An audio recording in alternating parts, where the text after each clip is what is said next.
Right as I try to champion that everything is working and everything's perfect, I mess up and don't have the proper mic selected. Son of a gun, man. I was really trying to get that set.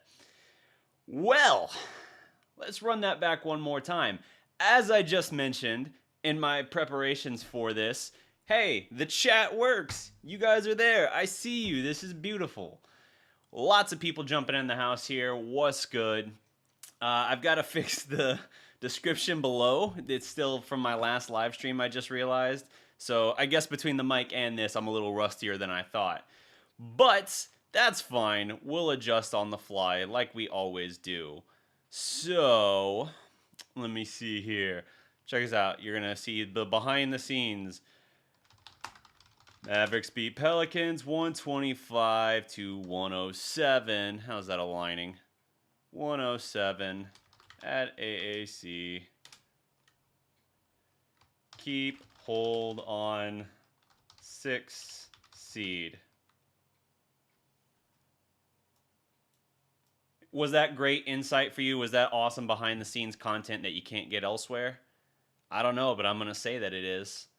You're just going to have to take my word for it for now. And yes, the stats. We'll fix that later when we got time. But even still, the Mavericks, as I said, get a 125-107 victory last night over the New Orleans Pelicans. A lot of this has to do with the second quarter when the Mavericks basically just blitzed New Orleans. We were knotted up after one, and then Dallas said, yeah, that's cute. Now we're going to go play Let's Go Win, which is basically when you mess around with a team that's not on the same level as you in that situation, and then you basically say, well, that's cool. This has been really fun, but we're going to go just win the game now. We'll catch you later, but we're going to go do what we do. And that's what they did. 23-5 run just completely blows this game open. And there's a couple of good things from this game. One, yes, you get Kristaps Porzingis back, and he looks pretty good. 12 points in the first quarter. You kept him under 25 minutes of play. That's good. He looked good when he was shooting. 50% from the field, I believe. 19 points. And you were able to get the win. Good, great. Because going into last night's game, you were in a situation where you needed to win. You couldn't mess around. Now, you're going to have games where you lay an egg and it's just a dud, like what happened in that Memphis game the other night.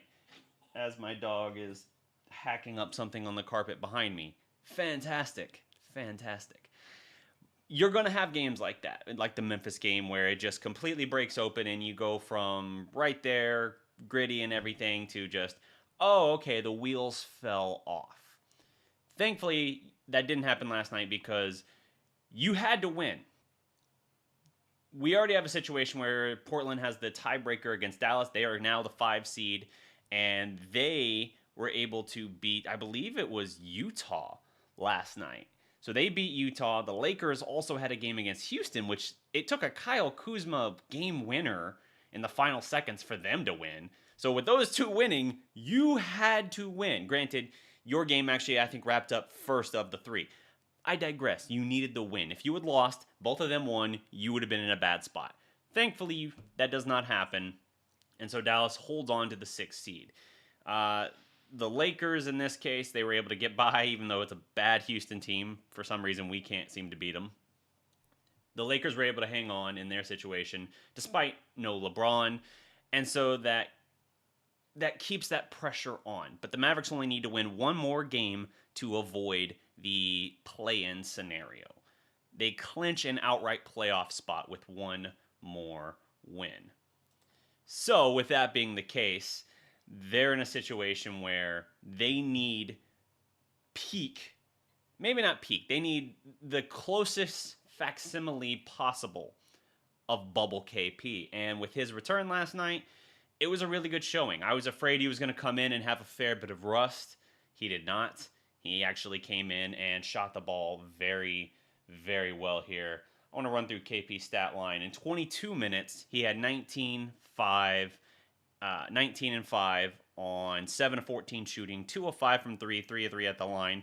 No blocks. I guess that's the only thing you might call out and say, like, if you wanted a perfect scenario, you'd have like a couple blocks or something, but I'm not too worried about that in this case because this game blew open in the second quarter, so you didn't have to worry about, you know, you didn't have to worry as much about rim protection and things like that. This Dallas team, while they can be capable in short bursts defensively, I still don't think that that's going to be their forte. I think they need to lean on just trying to win these games in these higher scoring situations. And when you can put together a run like that, you got a chance. You got a chance to kind of get by with that.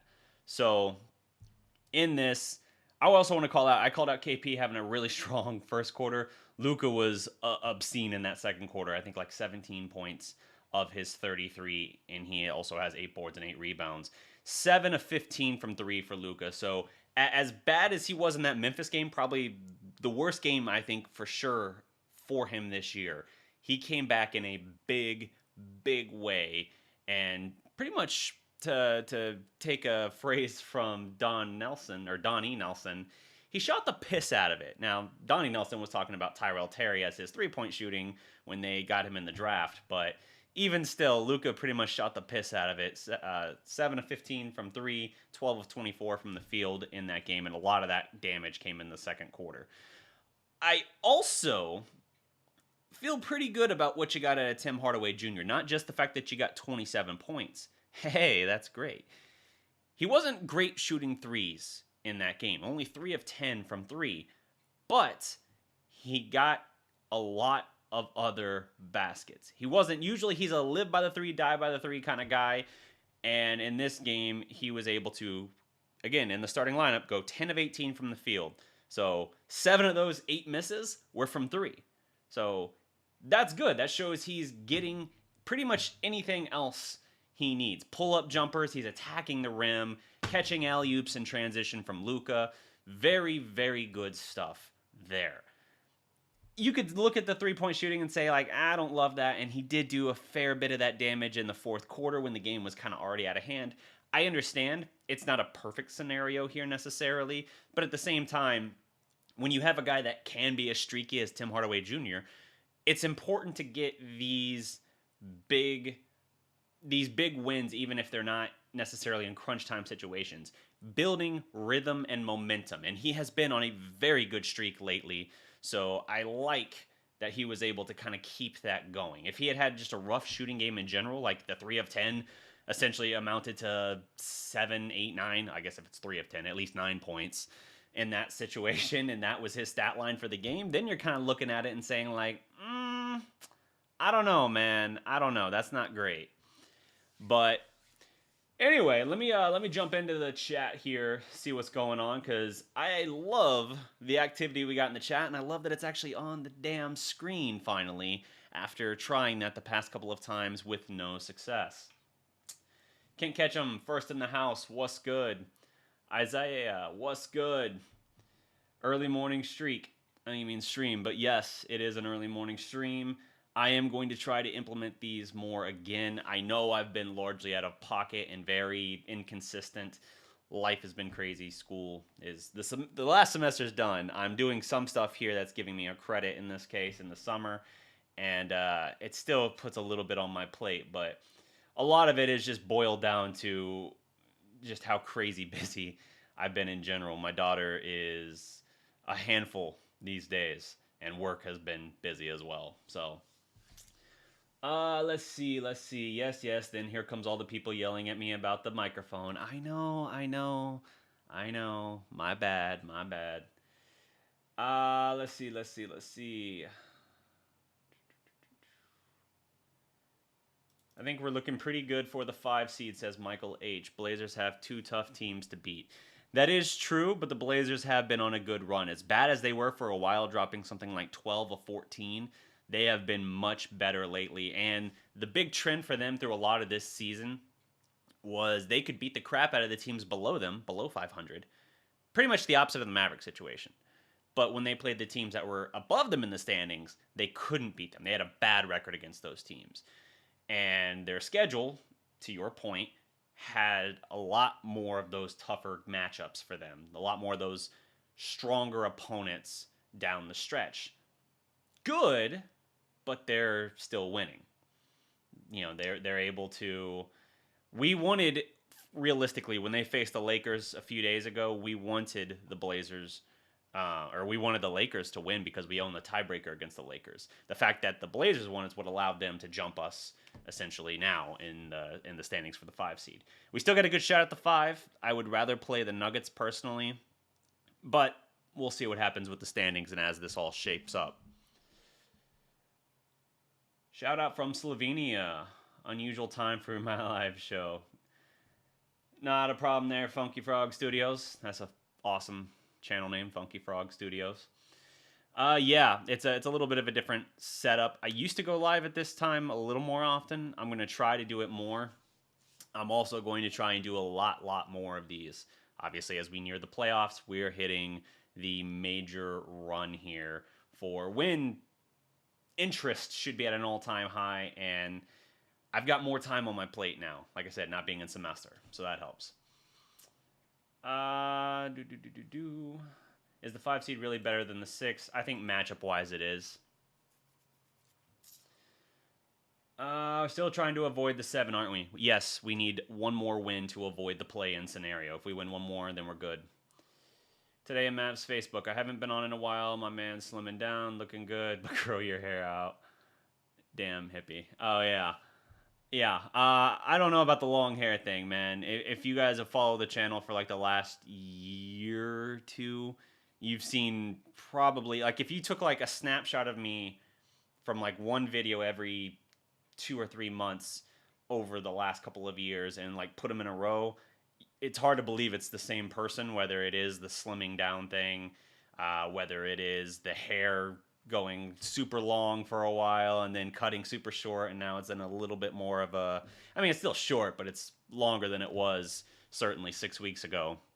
So yeah, it's been all kinds of up and down as I do that, but thankfully the one thing that I can assure you is not changing is the weight thing.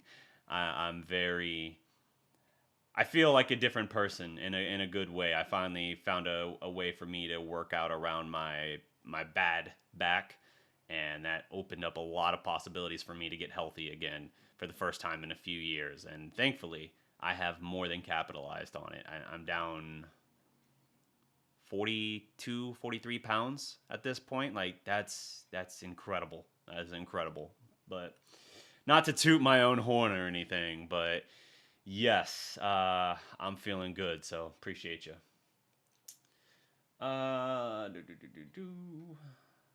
CJ, what's up? Aram.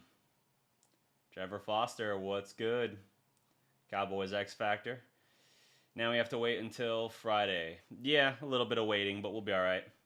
Lakers beat Knicks and Rockets. Good call. Good call out. Hello from Germany. MT? Ah, I think I get it. Hello. MPJ is nowhere near Murray, says Michael H. No, but he can still be dangerous. Murray was an absolute monster in the playoffs last year. MPJ has burned the Mavericks in matchups in the last couple of years, and he's getting a much higher usage rate. So while his ceiling, Denver's ceiling with him instead of Murray isn't as high, it's still a guy that is possibly problematic for you in the matchups, especially when you're not a defensive lockdown team. But I'd still rather deal with the Nuggets, as I said. Let's see. Sean Ireland. Mavs will give KP one more year to prove something. Yeah, I imagine so, because this is year 2 of his max deal. And so it becomes more manageable to move on from a max contract after 3 of the 5 years. And I also think they want to be as patient as absolutely possible to give him an opportunity to break through. But we'll see. The Mavericks seem to chalk up a lot of this season and the inconsistencies we've seen, whether it's been the roster's play or health and things like that, even though the KP stuff wasn't health and safety protocol related. They're giving a lot of opportunity and leeway to their assessments, I feel like, on certain guys. But we'll see what they ultimately decide to do long term in that situation. But back to the game last night in this case. So Dallas gets a lot of strong play from three guys. KP's return looks good. We'll see how he does following back up now Friday, because that's the thing with KP. Hey, he came back and he looked good. That's great. That's awesome. But how is he going to look tomorrow against the Raptors? Now it's in Dallas. Good. But we really got to see how he's able to play as things move on. Because now you got a little bit of burn for the first time in weeks. Are you going to be 100% or are you going to be a little bit worn down? Is it diminishing returns? It helps, obviously, that they're not going to be in any more back-to-back scenarios. Obviously, playoffs won't have any of those either. So that helps. It does. But you still have to see how he's able to hold up. Now, the good thing in that situation, even though you've struggled against teams with records below 500, Toronto is, I mean, they're eliminated from the playoffs. First time in 8 years, I think, was what I read. And they have nothing to play for. In fact, it benefits them to actually lose this game. Now, players have pride and they get paid too, so they're not going to just lay down necessarily. But it's actually in their best interest to lose to try and improve their draft. I was going to say stock, but that's not true. That's not right. Their draft chances, their lottery chances. There you go. That's in their best interest in that situation. So Dallas should have a good opportunity here, but we also know Dallas has a problem mentally focusing against teams that they don't feel are on their level. They get up for the big games. They'll get up for the games against the Nets, and they'll pounce on them early. They'll play great against teams that are on their level or ahead of them. I don't really count the Memphis game the other night because Memphis is in the play-in scenario there, but I still think Dallas looks at them as like, oh, you're a step behind us. We've been cooking here. The Dallas Mavericks had like a 3-game win streak, a loss to Sacramento, a 3-game win streak, a loss to Sacramento, a 3-game win streak. I mean, like, Sacramento was like the 3 losses Dallas had in the span of like 17 games or something like that. It was ridiculous. It's like, okay, well, Sacramento's technically not eliminated from the playoffs yet. I think they have to lose one more time. I think I heard on the broadcast last night to be eliminated, but they're not going to be in that scenario. So I think Dallas, for whatever reason, did not get up for that game. And Big Homie from the D says Luka doesn't respect the Grizzlies. He should, because if not for his miracle shot against the Grizzlies the last time they played, his flipping floater from 3 as he splits the defense to win at the buzzer. If not for that play, then I think the game was tied in that situation. Or were they down? No, they were down. Yeah, I think they were down, and that's what caused them to win. But Memphis is a tougher team than you want to deal with. They're not the best team you could face, but they're enough of a pest that I wouldn't want to deal with them. And Dallas also has a situation where if a team is shorthanded, for some reason, Dallas just further underestimates them. Wasn't the case last night, thankfully. Again, that second quarter just blew the doors off. But there are way too many examples where a team has been missing 1 or 2 or even 3 key players, and Dallas just kind of walks in just like, yeah, whatever, we got this. And then all of a sudden they're like looking up and they're like, how the hell did we lose this game? And there's like 2 or 3 Houston games like that this year where it's just mind-boggling. Like, how are you losing these games to this Houston team? At one point, you lost to a Houston team that had lost something like 19 of 21 games. Or 22 of 24, something like that. Something stupid. And you found a way to lose to them.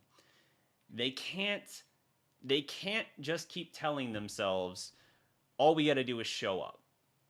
And that's, as a team, the next step they need to take. They've gotten better in the crunch time. Like, the last 2 years were not good in crunch time. They've been much better this year in the crunch time. But the problem now is finding that consistency. Now, I'm not gonna put it all at Luka's feet in this situation. I'm not gonna look at it and say, Luka, the greats do it every single night, and Luka just has nights he just can't turn it on. You see people on like Mavs Twitter say stuff like that. And I'm like, dude, everybody has bad games. Luka had probably against the Grizzlies his worst game of the year. I mean, he had a season low 12 points, I think it was, and didn't shoot well at all in that game. And it's like, yeah, okay, but you have plenty of games where stars struggle. Now, you also have to keep in mind Luka, again, 22 years old. Like, it's obscene to assume that like this is his peak at this point. Like, because he is so far ahead of the curve, people are putting him at this level where they are assuming like, oh, he should be beyond this. Why? I understand obviously he was pro in Europe before he came to the US. So if you want to look at like his professional career, it's longer than just this being his third NBA season.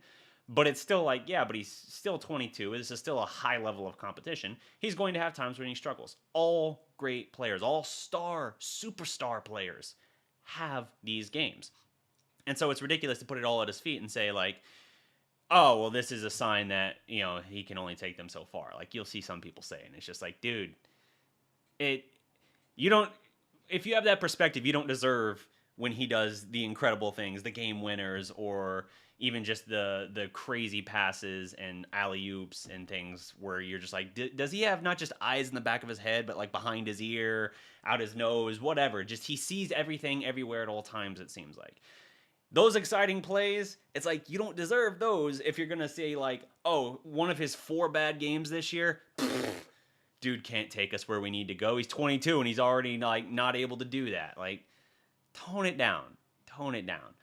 But this team as a collective does need to, there's a difference between having a bad game and saying that's okay and getting up for the games and responding to the games. That is something that you need to be able to do. Now, the Mavericks with Dirk, and I'm not saying this to say like, oh, see, Dirk could do it, but in that 12-year run where it was 50 wins every single year at least, you had a team that was much better for the majority of that, certainly, at responding in every game. Even if they came in and didn't immediately have their best foot forward, like they weren't quite there, they were able to adjust and, through grit and determination, pull themselves back in. And I feel like sometimes this team does that. They do that at times, but at other times, you see it like the end of that, the second half of that Memphis game where it just kind of like, and long wet fart. It's just like, all right, it's not happening here. But at the same time, whatever. That's their next step, is they got to get mentally ready and be willing to fight through. Now, again, this is a little bit of a different year. So is it worth it to chase down that game tooth and nail to try and get that win and, expend more energy that then bleeds into the next games? That's debatable. But that's what I'd like to see this team do, is not have that inconsistency when it comes to getting up and being ready to play their opponents. They need to be ready to go, and whether they're playing a sub 500 team or a team that's, leading the standings or whatever, they need to be ready to go and to play through it. Let's see. Talking about the Luka technicals. Yeah, he's still 1 away from the suspension game. He insisted with like 8 games left he wasn't going to get another one to be suspended a game for 16 technicals. If you reach 16 technicals during the regular season, then you get suspended a game by the league. Thankfully, he hasn't done anything yet, and we're down to the final 3. We'll see if he can get through it. But good news, that doesn't carry into the postseason. So it's not like he's got to then be on eggshells in the postseason as well. But it is definitely one of those things that is like, we don't need that extra little bit of stress. DeMar DeRozan, I see Cowboys X Factor calling out, would be a fantastic addition to this roster. In fact, he is one of my very top choices this postseason, this offseason, who I want Dallas to go after. He's a little bit older, but at the same time, I think he's more obtainable, and he is such a perfect fit on this team.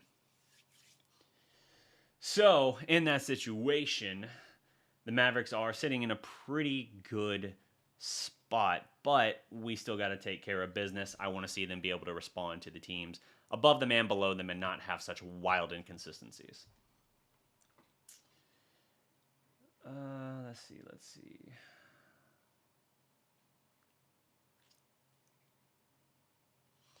All right, I'm caught up on the chat here.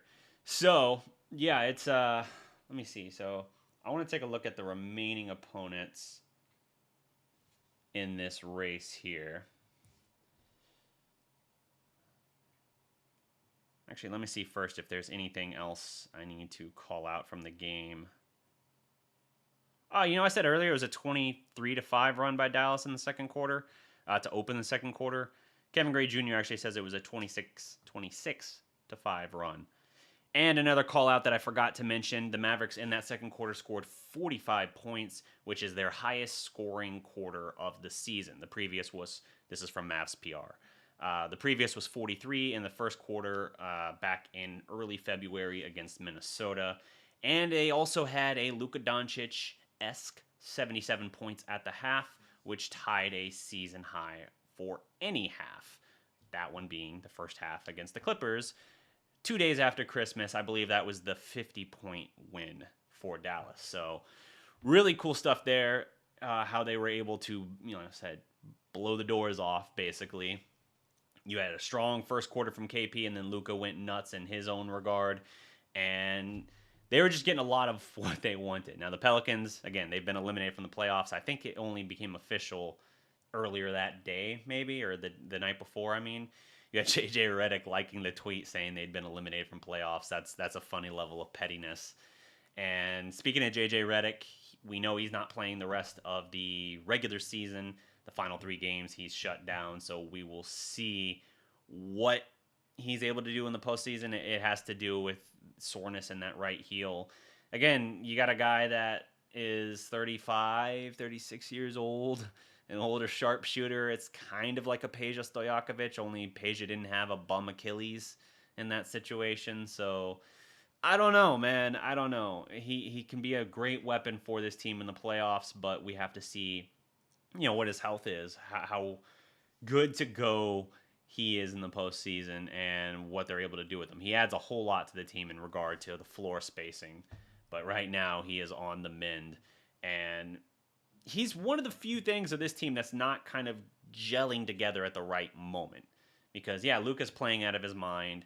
KP back looked good. Again, we'll see what happens with that. Dwight Powell, someone called out in the chat, has really stepped up his game in recent weeks. He's looking pretty much pre-Achilles tear Dwight Powell at this point. I'm knocking on wood. He's looking about back to what you would hope and expect to see from him. And that alone adds a lot to this team. Obviously, in that game last night, Carlisle goes with a lineup change. There's a lot to talk about there because you have Dwight Powell at the 5, even though KP has said now that he likes the 5 a lot. Basically, Carlisle says, you know what, we've done a lot of research into this, and this is our best option. KP at the 4, Dwight Powell at the 5. Powell's playing like it.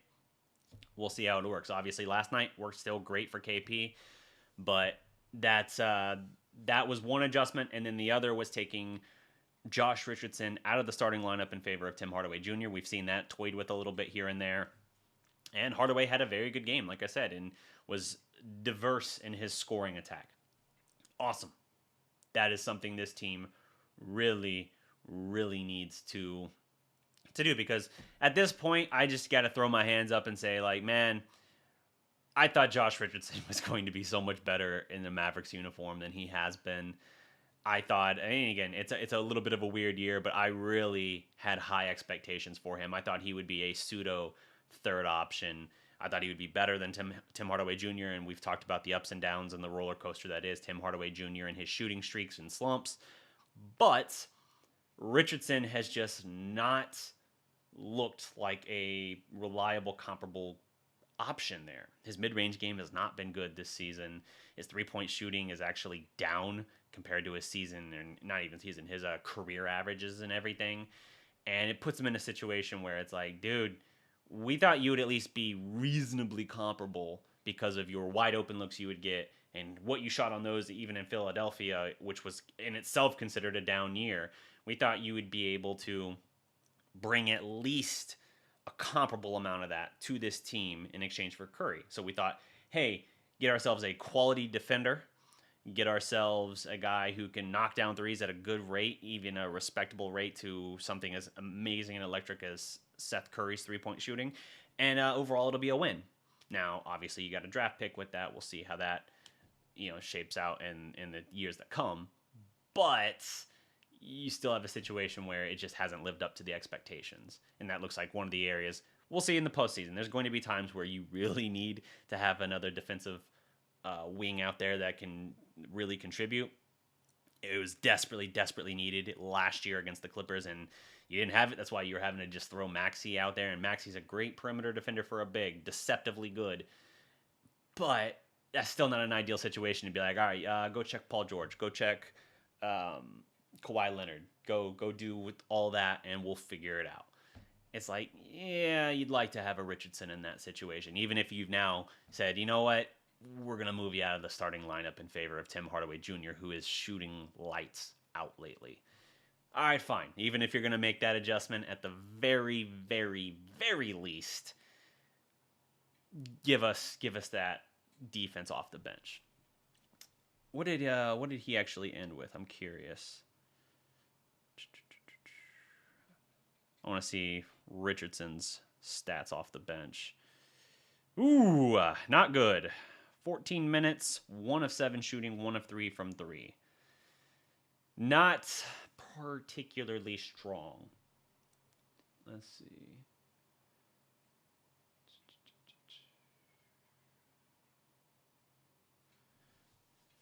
Rangers King, what's good? Can't forget last year the Mavs were best with KP and Dwight.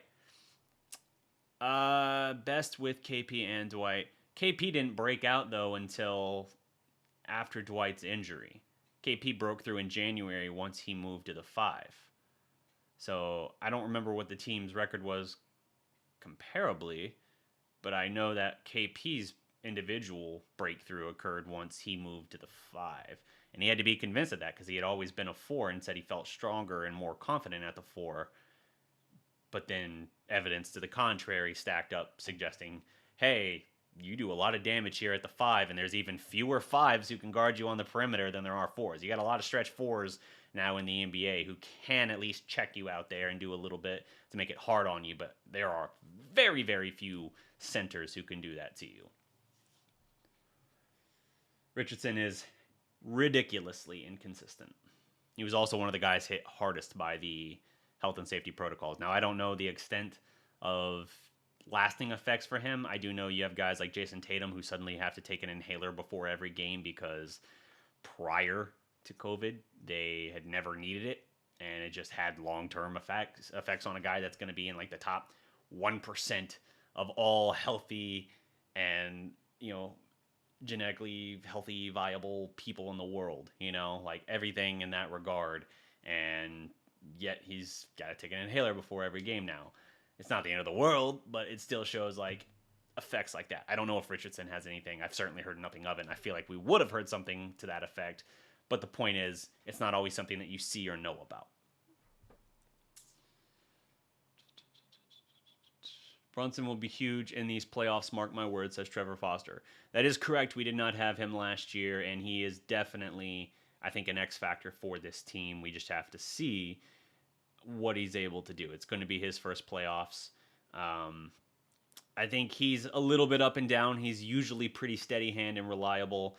In his case, last night, 18 minutes, 5 points, 3 rebounds, 6 assists. Only took 4 shots. That's a really low total for him. But again, 5, 6, and 3. I'd like to see more than that from him, but at the same time, it's like, all right, well, if you weren't looking for your own shot a whole lot, at the very least, you were finding other little ways to contribute. 6 assists is nice off the bench. Jay Rich has shot really well from 10 to 16 feet this year on plenty of attempts. His problems are long twos, says Rangers King. Does Tim Hardaway Jr. play really good defense though? Asks Cowboys X Factor. I mean, not great. He can be serviceable. He can be capable, but he's not as good of a defender as Richardson is at his peak, and certainly not as Dodo. So It's not the end of the world, but I think again this team has kind of embraced the idea that they got to lean back on the offense a little bit. They still are a better defensive team than they were last year, but I think for now, in the micro perspective, the philosophical change that they tried to implement, saying, you know what, we're gonna get a bunch of 3-and-D, long, rangy, athletic defenders, and we're just gonna give teams fits on the perimeter. That has not developed and come through like I think they expected it to. For now, I like when we're seeing more Josh Green. Speaking of which, I would have liked to see a lot more minutes for him last night. Only 6 minutes. I don't like that, but even still, I like a lot what he brings to the table. I think he still has a very, very good future. I think he flew under the radar for a lot of people because they saw it and said, how is he a first round pick and he can't even, get minutes for us? Carlisle doesn't really play rookies a whole lot. Luka and before him, Dennis Smith Jr. was the exception, and even he was limited on minutes. But Dennis Smith Jr. was the exception because we had nothing else. Like, we had to see what the young kid had. Because that Mavs team before Dennis Smith Jr. was trash. There's a reason you were picking where you were picking. Then Luka was like the exception because it's like, again, this is a bad team. Also, though, this dude looks legit. So, yeah, let's just go ahead and hand him the keys and see what happens. So, Carlisle's MO, though, has not been to give a lot of minutes to rookies. He wants you to kind of, I don't know how much of it is like paying your dues versus just you got to develop and learn how to play in my system. We certainly saw times this year when Green did play and kind of looked like a deer in headlights, just like terrified a little bit, uncomfortable, rushed.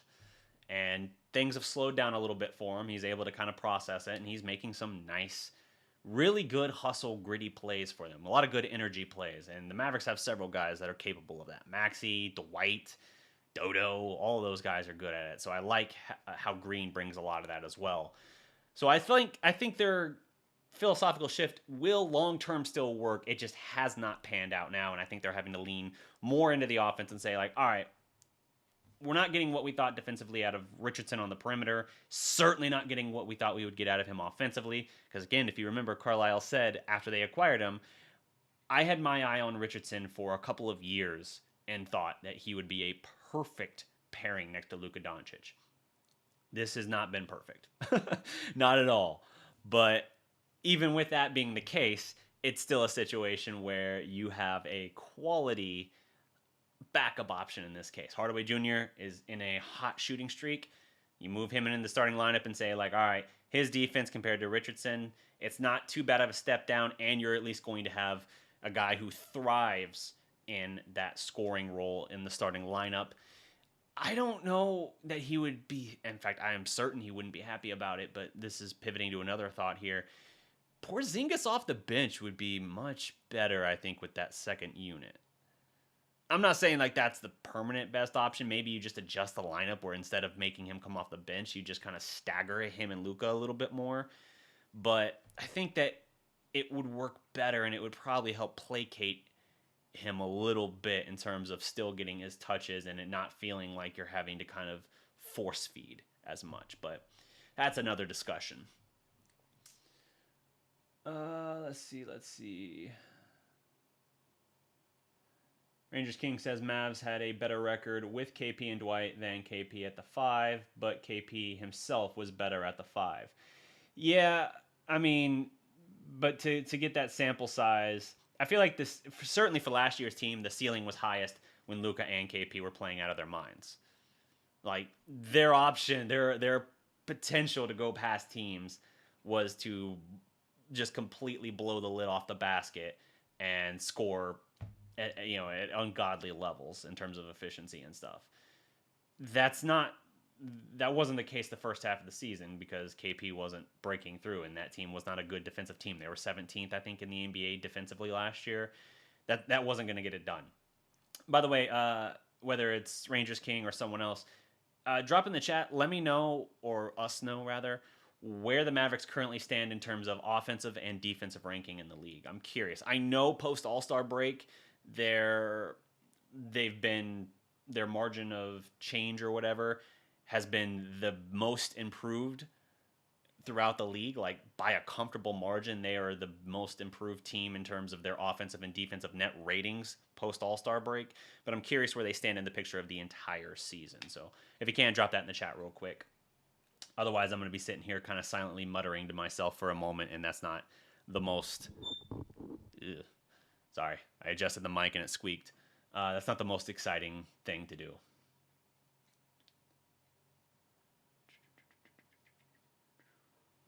As I immediately go into a brief silence. I'm just reading through some of the comments here, trying to make sure I keep up. If you guys got a direct question for me, make sure you tag at the Dallas Prospect. It'll highlight my name for me to see in orange, similar to this orange. It'll allow me to see it, and that'll make a big help. Make a big help? That will be very helpful. I speak words good. So, let's see here. I want to take a look. How long have I been going? 42 minutes?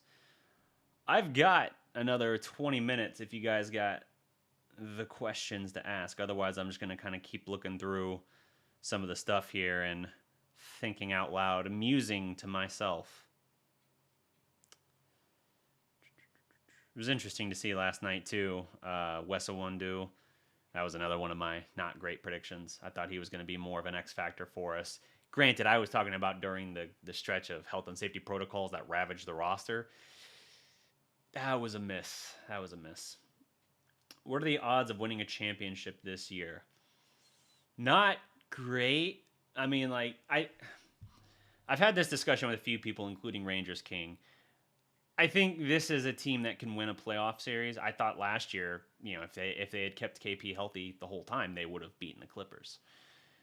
But I think this year it's a situation where you're very capable of winning a playoff series, and that's huge. But I don't know how, if you're expanding that to say, like, to win a championship this year, I think that's still a pretty long shot. I don't have the odds in front of me. There you go, Rangers King. Mavericks are 9th overall in offensive rating, 18th in defensive rating, 9th in net rating. Interesting. So on paper for the scope of the season, and again, it's a very unusual season, so you take it with a grain of salt.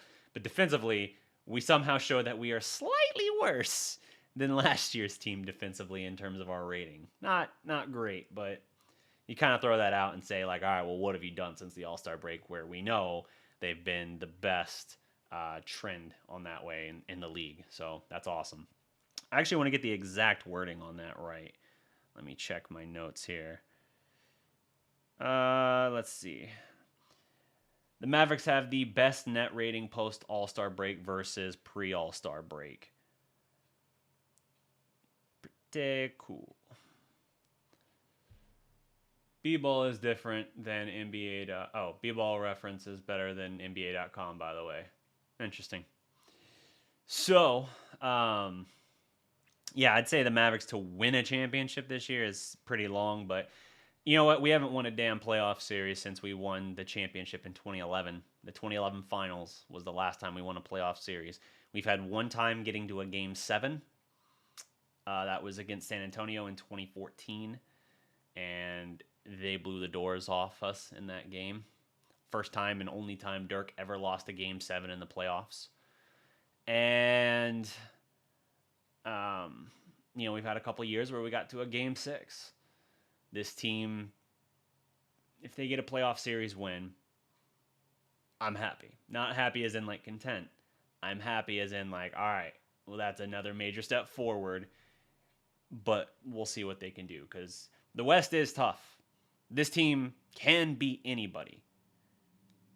And they're in a much better situation right now than they were in last year at this time. If you look at the roster we were having to field at the end there, I mean, we just didn't have depth, right? We didn't have Willie Cauley-Stein in the playoffs. And he's been playing pretty well lately.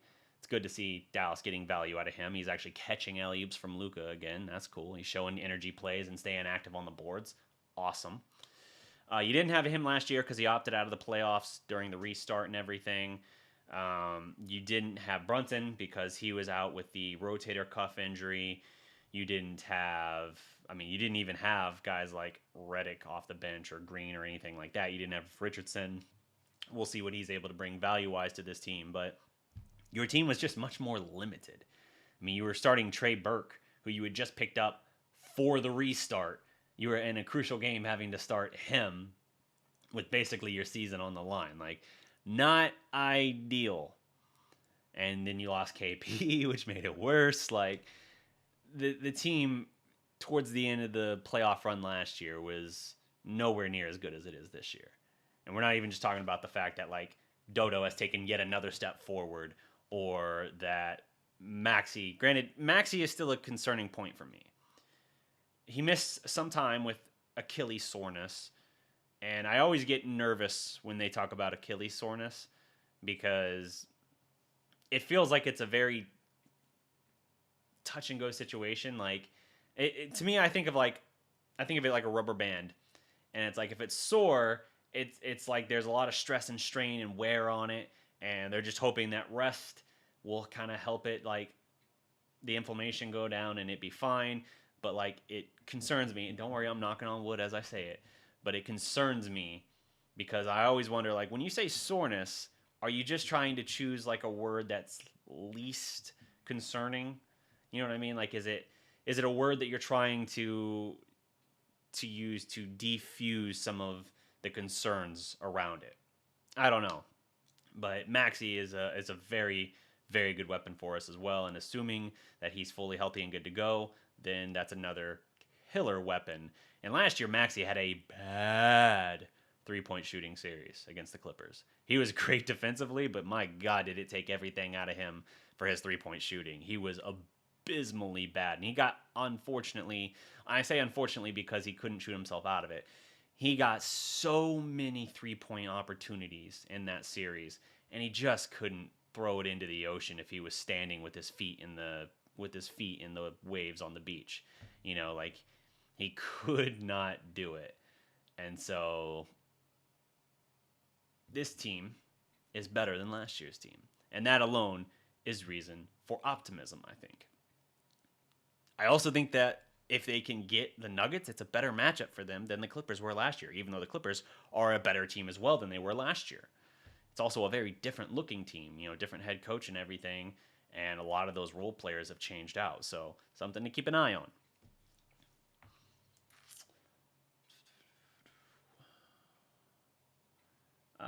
Do I think our championship? Oh, when do I think our championship window will open? Asks Stokes. I think if you win, I mean, I would say regardless, year 4 needs to be like when you take that major step into contention. And I'm obviously talking about Luka here because that's your franchise cornerstone. So that's the lens through which you look when you're talking about, like, your team. Really, you're talking about, like, your one or maybe two guys. I think for Dallas, that window has to be open starting next year. This year, I thought maybe it could open, and maybe it's just starting to come kind of ajar, but it's not really open yet. And so I think for them, they really need to focus on this next offseason is crucial. If they can get me a DeMar DeRozan on this team, I think that goes a long way. And it's, you know, we talked about this. If they don't want to go completely nuts and spend all of their money on a single player, and they want to make a series of quality moves, very good quality moves that make the total roster better without having to just throw everything at one guy and hope it works out, because you never know, right? We thought KP was going to be the 1A. He's not. He's the 2. And we really debate whether or not he can be your 2 because of his health and inconsistency in being available. By the way, that's another argument for why this team is better than last year, because last year, KP missed a fair number of games last year, but when he went down with the injury, I know they were still gritty and that they still pulled out that win on the Luka game winner, but it felt like it was like a defeatist thing for the team. I think to some degree they knew, like, man, there goes our best shot. All right, well, now we just got to fight and just try to go down swinging. Like, it's different this year because it's another year of so much inconsistency with his availability. And then when he is there, his play, that I think that this team has basically just said, like, no, you know what? Like, we've fought through this. We've rounded ourselves into form. And if he's here, great.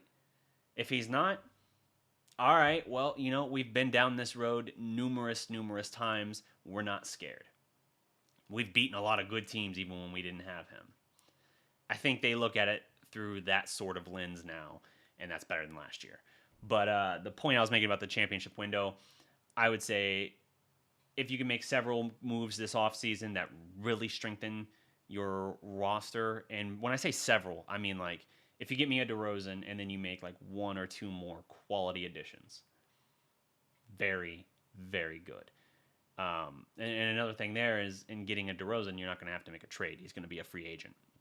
And I don't think there's any chance he stays in San Antonio. They're not close. And because of his age, I think he wants to get into that contention window. So, he wasn't with that Toronto team. He was the piece San Antonio got back for Kawhi. And so I think with that being the case, he's going to want to go somewhere. And Dallas, I think, is a really good fit for an opening championship window with a very good roster, a very respected coach, and a place that he can still have a maximum window of opportunity. Luka's basically the point in the NBA, in the Mavericks system. So DeRozan will basically run the two. He'll basically fill right into that spot where right now a combination of Hardaway Jr. or Richardson fits. And that's going to change up the look going forward, I think, with where this team's kind of construction is. So I think they're going to let Richardson walk. And I think that if they can get DeRozan, that would be an upgrade for sure. Playing against Marcus Morris and Rajon Rondo would definitely be something to watch if the Dallas Mavs end up playing the Clippers. Yeah, I mean, there would be great storyline narrative to a rematch of the Clippers series last year, no doubt. But, again, it's a very different looking Clippers team. And the Rondo thing, man, there's hate for him, and there absolutely is deservedly so hate for him. But I don't think it's white hot anymore. You know what I mean? Like, I think now it's like you look back and you're like, screw that guy. That guy sucks. I don't think it's like, Rondo! I don't think people are losing their minds at the idea of even seeing him on the opposing bench or lineup. But we'll see.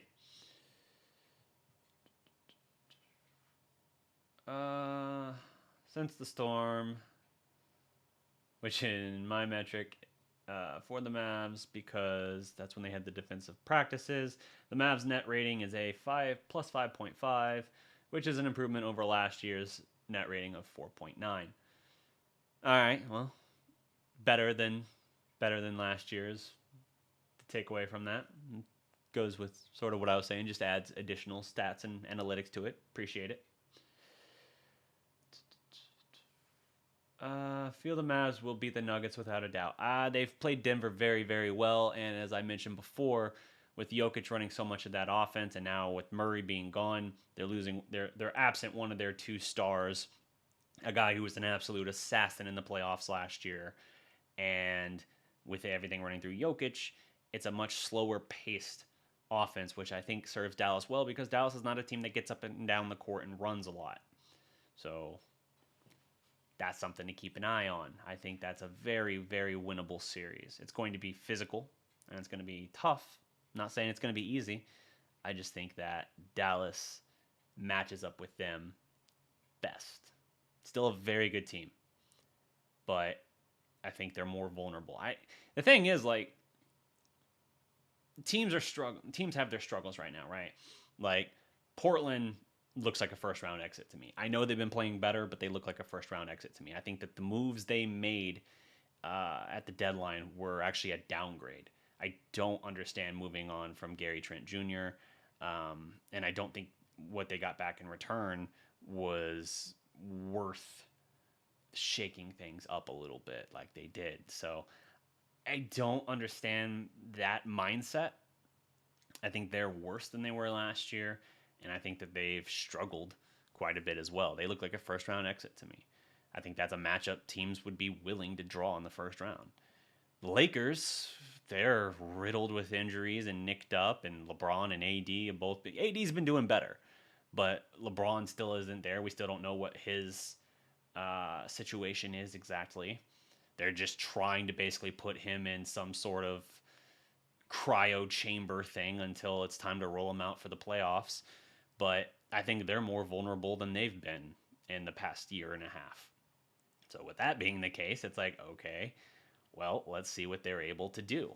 You know, I think that's not the most intimidating matchup for a team to take on, as it would have been. I think Dallas, of those three teams, is the matchup that other teams least want to see. I think whether you're talking about the Clippers or the Nuggets or, you know, whatever, I think they look at Dallas and say, like, that's really not what we'd rather have. Are you sure we can't get one of those other two teams? Those teams seem a little more vulnerable right now. Who's the other one there? Suns, but the Mavericks, it'd be the Suns, Clippers, or Nuggets, who the Mavericks could potentially, in some form or fashion, still square off with. And I don't think, well, of course, if you drop to 7, then you'd have to play in tournament. But again, one more win, you don't have to worry about the play in tournament. You're clinched for at least the 6th seed.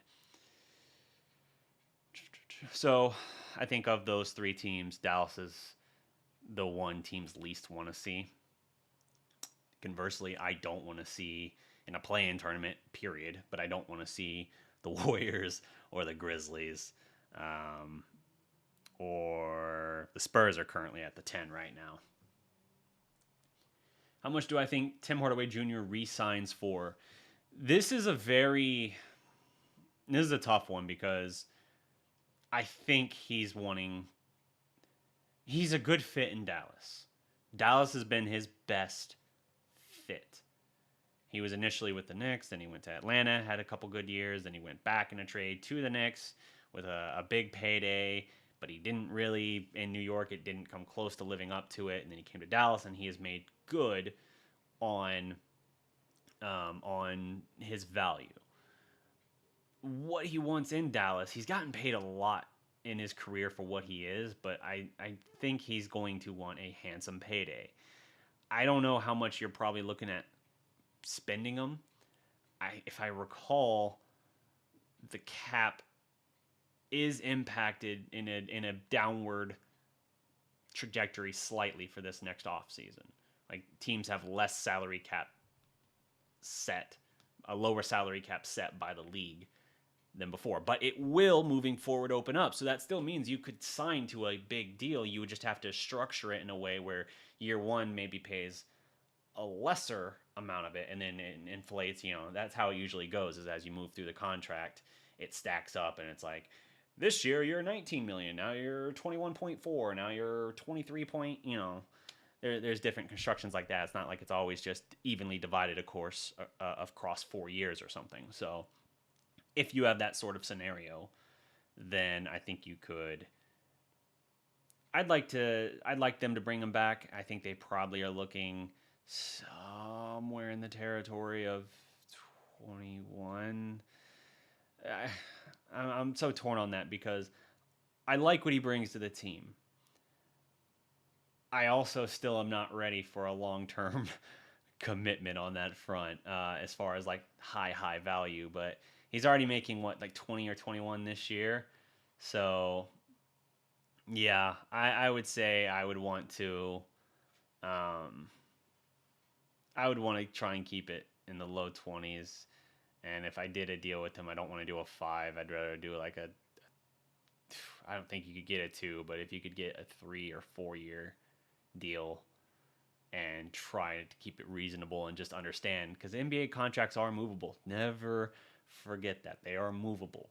New York got out from under his contract when they thought it was the plague.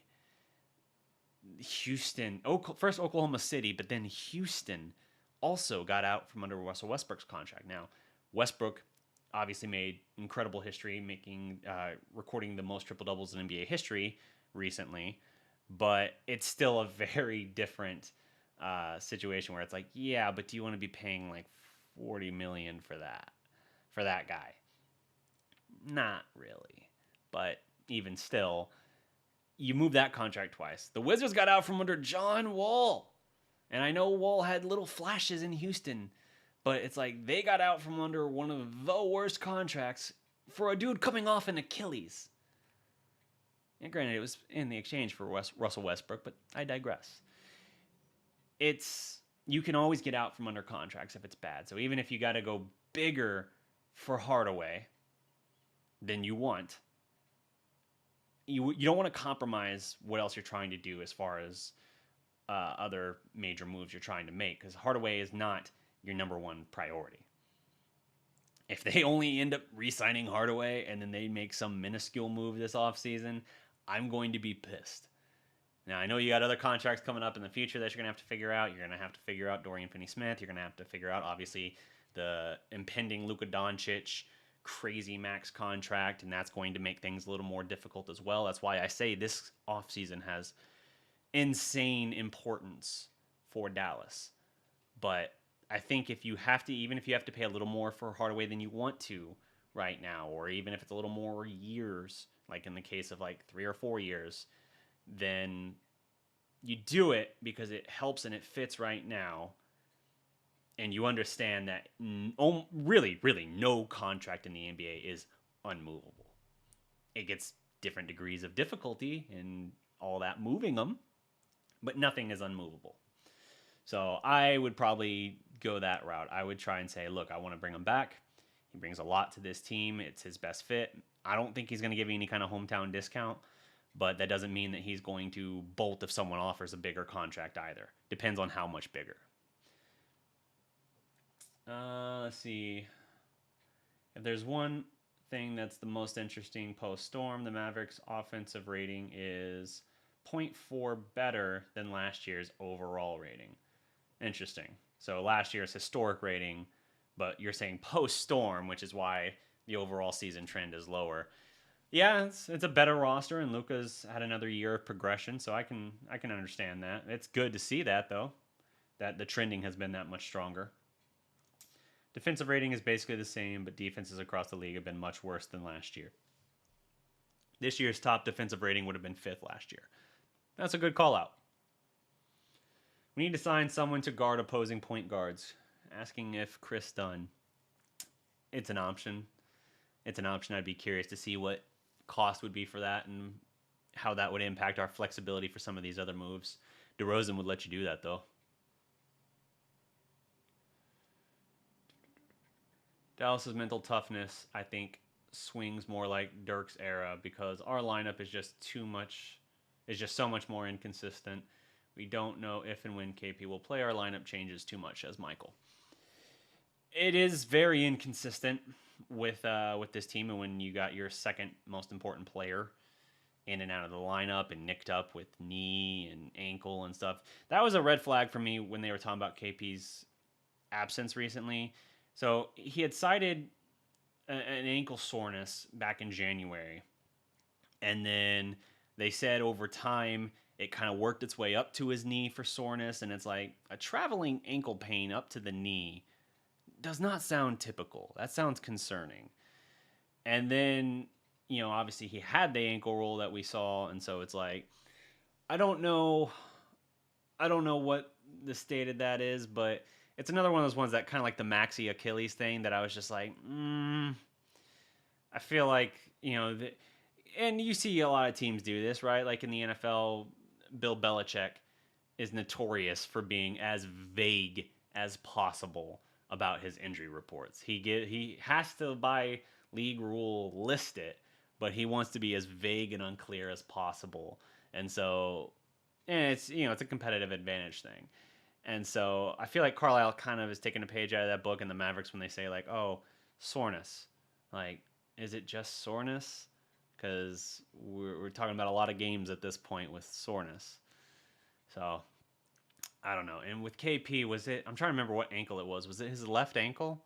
If it's his left ankle, is that the same ankle in January? Because it was his left knee that he tore the ACL.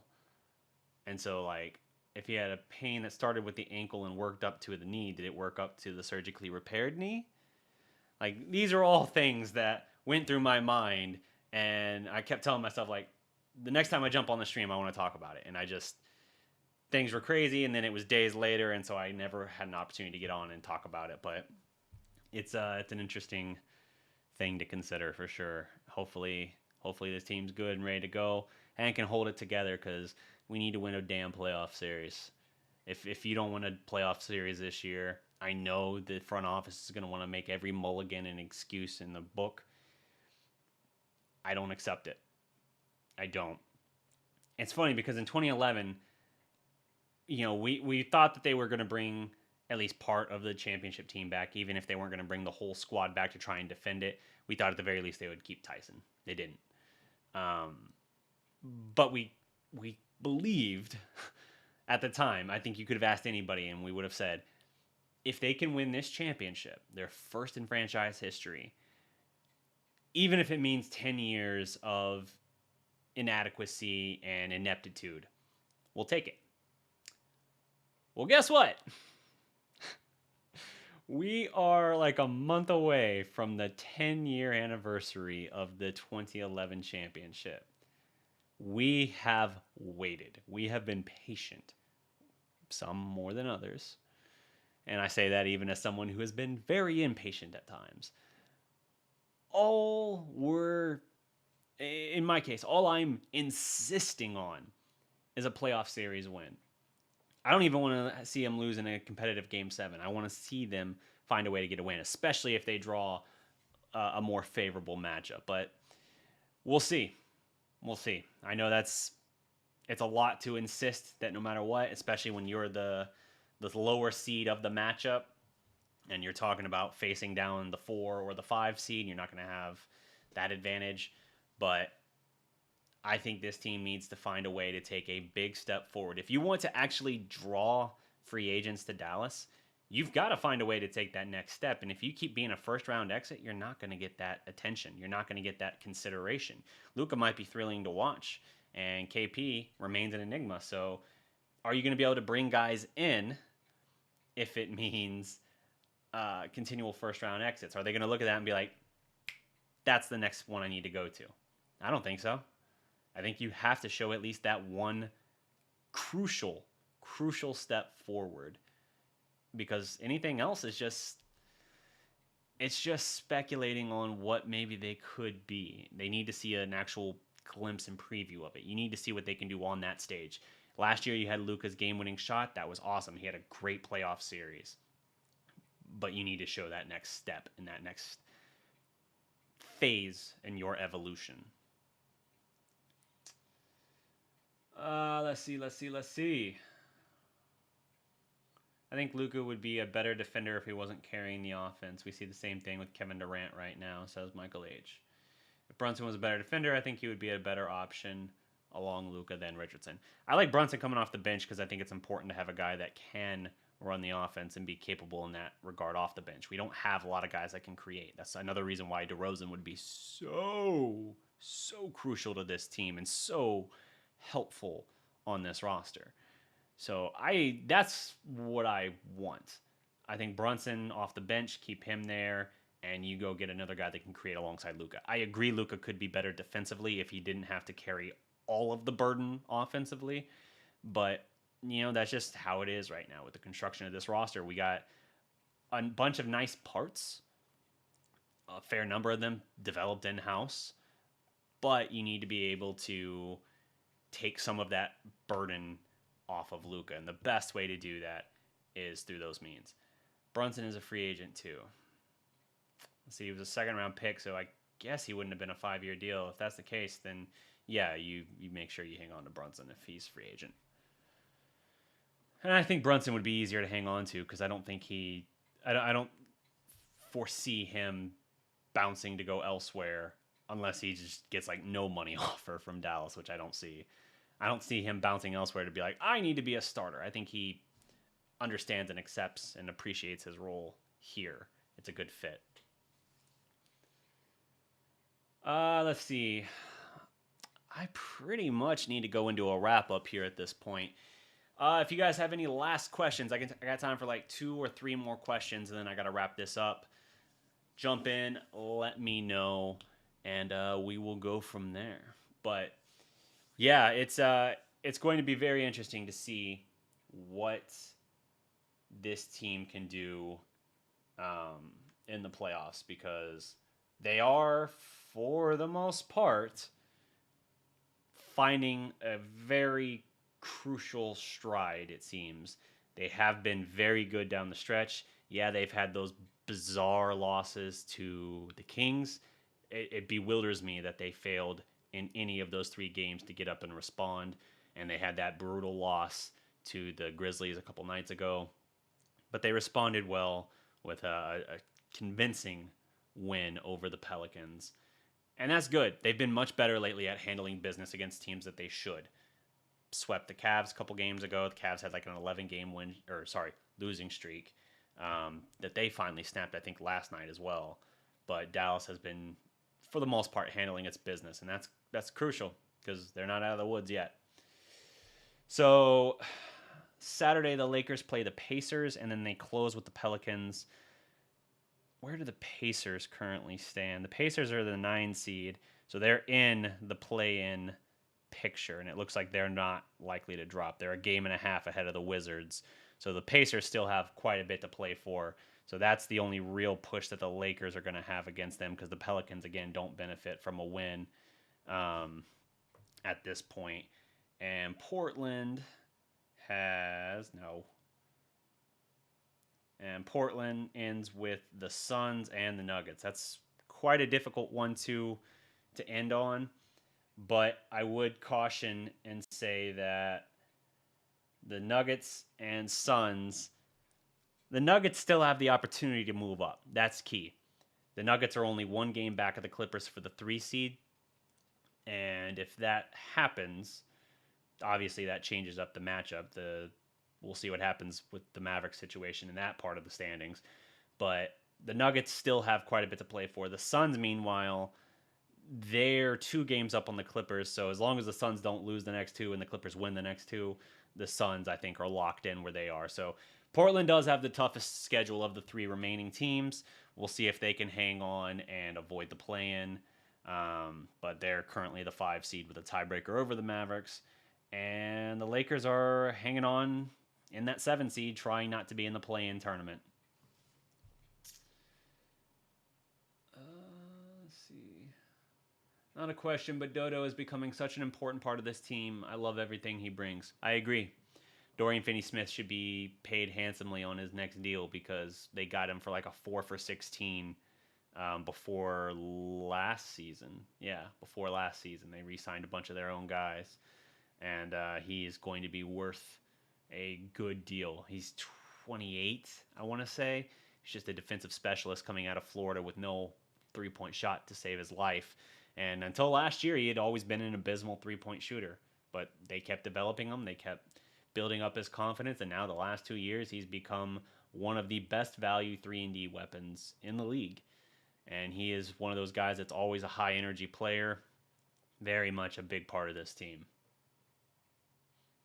Similar to Maxey, although Maxey always had a three-point shot. Maxey was also undrafted, so very cool to see guys like that, be major contributors on such on a playoff team when they came from nowhere. Although Maxey literally came from Würzburg, where Dirk's from, but I mean, like, not draft prospects, not highly rated draft prospects. Predictions for all NBA first and second team, asks Stokes. I've seen different variations out there. I don't really worry about all that too much. I think Luka, for what it's worth, I think Luka's going to be first team.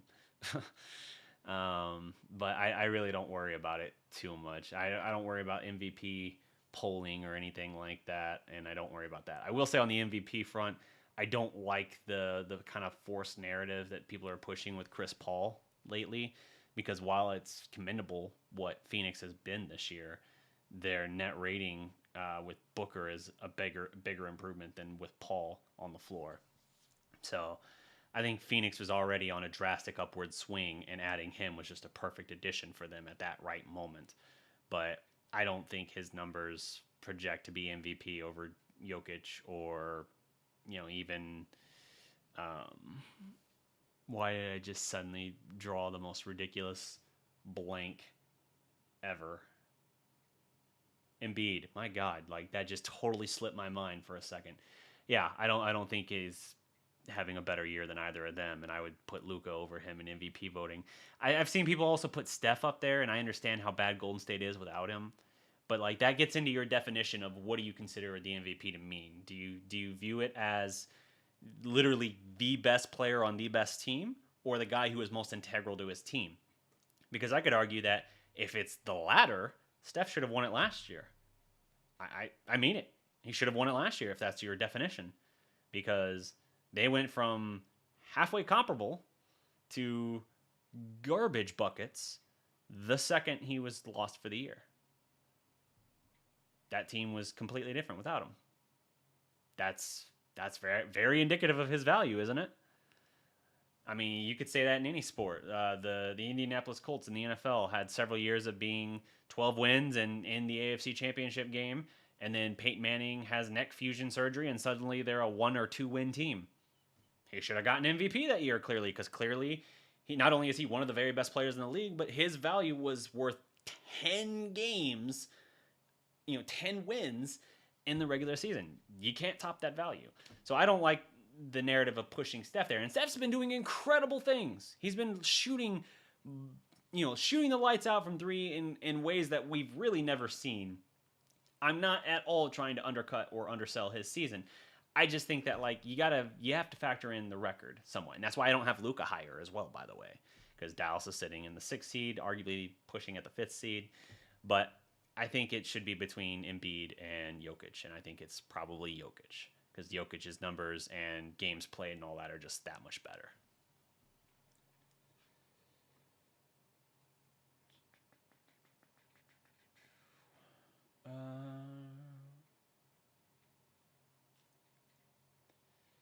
Who gives you a better shot at a ring, Ben Simmons or Luka Doncic? It's Luka Doncic. I'm dying on that hill. Ben Simmons is a nice player. I don't see him as your integral centerpiece to a championship team. I think he's a very good player. I don't think he's that guy. If you can say Luka's a top 10 player in the league, arguably pushing in that top 5 category, then I don't think you can say, unless Ben Simmons is also in that position, I don't think you could say that. It's that simple to me.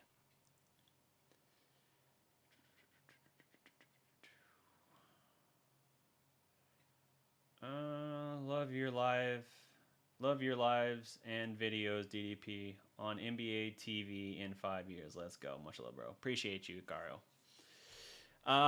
Yeah, me on NBA TV. I don't know, man. I remember.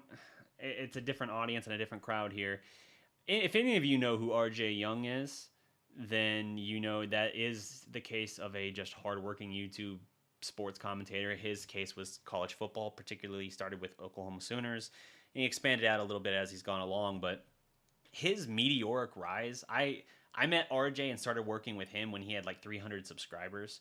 We both started at almost the exact same time. And that dude, his relentless work ethic took off. Like, absolutely. Like, got to a point where he was brought onto the local radio station there, and he's in Tulsa, Oklahoma. Got onto the local radio station there on their sports radio talk, had his own show. Like, just to go from a YouTuber to having your own radio show in a market like that was like, oh, well, that's pretty freaking cool. He started out on Sundays, and I think he got like a weekly show there. And then all of a sudden he was on ESPN radio, and I was like, son of a bitch, how the hell did he pull that off? Then I swear it was like 4 months after that, and now he's on, not just on Fox Sports, he's on Fox Sports, he's on camera. He's not doing radio anymore. Like, his rise to that, to the point where he was like with Trey Wingo and I think like TJ Hushmanzada and guys like that on their draft live show was just, it was mind-boggling to see that. Like, major props to him. Like, incredible, his rise in the span of like 4 years. And I can't even fathom how you rise that fast. He's very good at what he does, and he is prolific in his content creation. But I guess that shows you never know what the ceiling is. Even doing something like this, you can build a base. You can build essentially like a portfolio collection here of your archive of videos and your takes and your analysis to go to go to heights that used to be very much gatekeepers from doing traditional media. So props to him. I don't know if I'll be able to accomplish something like that maybe someday, but we'll see. Appreciate the love all the same. Let's see.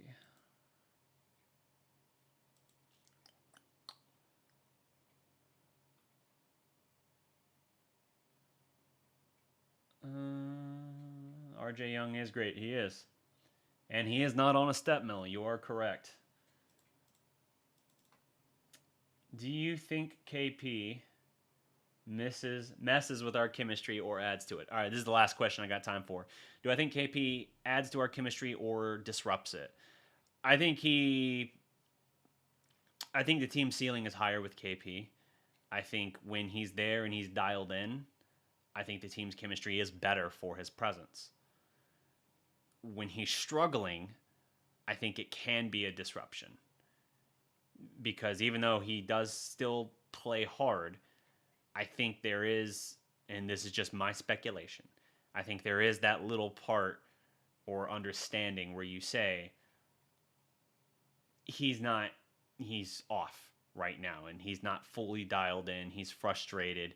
And so not only are we getting some empty possessions or bad possessions, but we're seeing that body language a little bit. And he's very professional, but you do see it at times. And so I think it has the potential to be disruptive.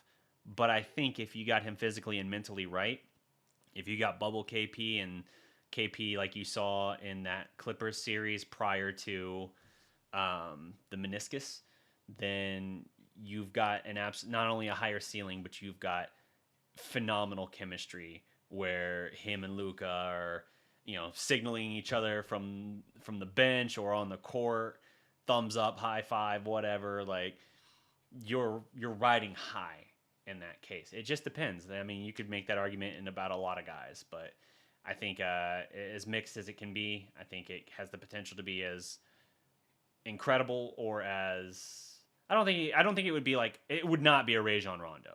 To be clear, it would not be Rajon Rondo or even before that Lamar Odom type disruption and chemistry breaking to the point where they're shunned by the locker room in the middle of a playoff series. Lamar Odom was straight up told, get out of the locker room. We're not even going to have you there. And in the Rondo case, the team voted to withhold his playoff earnings. Like, you get higher earnings in playoff games. And the team voted to withhold those from Rondo. That doesn't get talked about enough. Like, players stand by players, and players don't mess with each other's money. Like, you don't talk about another guy's money generally. And the team did that. That's unheard of. So, anyway, that's all my time for this, guys. Thank you so much for tuning in. Shout out to all of you. If you haven't already, drop a like below. Subscribe to the Dallas Prospect. Keep in mind, we will be running post-game, and we will see the return of a familiar face. So be on the lookout for that. And until next time, remember, every legend was once a prospect. Peace.